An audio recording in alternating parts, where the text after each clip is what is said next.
In a world where the concept of freedom is celebrated and cherished, one might wonder if true freedom is more than just an illusion. For centuries, societies have been molded and shaped by cultural norms, economic systems, and political structures, each playing a part in the intricate web that holds individuals captive, often without their conscious awareness. As we delve into the notion of freedom, it is essential to recognize the conditioning that begins almost immediately after birth. From a young age, individuals are taught societal values and expectations, often without realizing that these very teachings form invisible chains. The education system, for instance, plays a significant role in this conditioning process. Students are frequently encouraged to think within a framework, to adhere to standardized tests, and to follow a set curriculum.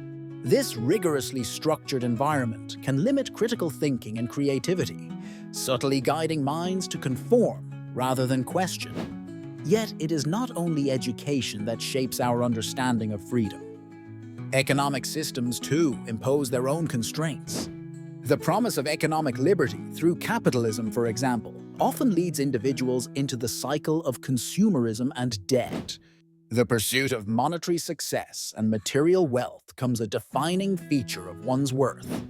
Meanwhile, the notion of financial freedom remains largely unattainable for many, as they find themselves bound by the relentless pursuit of more money, more possessions, more validation.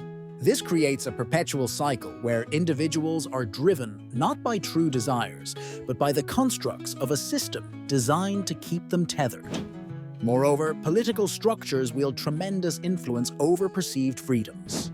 Governments, regardless of form, often exercise control through legislation, surveillance, and propaganda, creating an environment where freedom is granted selectively. What is often sold as freedom of choice may in fact be a carefully curated set of options, masked as autonomy but ultimately serving the interest of the powerful. Despite these constraints, society insists on the narrative that freedom is a right, a guarantee of modern life. The apparent disconnect between this narrative and the lived experience of many suggests that freedom may indeed be an illusion, or at the very least, a heavily conditioned construct.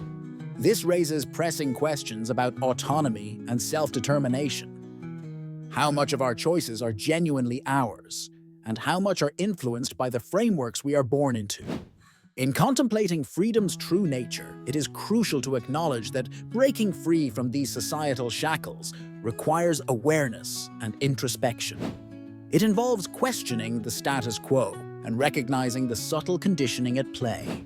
It requires the courage to redefine personal values and the resolve to pursue paths less dictated by social norms. In conclusion, the illusion of freedom is a powerful force, deeply entrenched in societal conditioning. Acknowledging its presence is the first step towards true liberation. As individuals and as a society, we must continually strive to transcend these invisible chains, embracing a form of freedom that is self-defined and authentic. By doing so, we pave the way for a societal evolution where freedom becomes not just an abstract ideal, but a lived and genuine experience for all.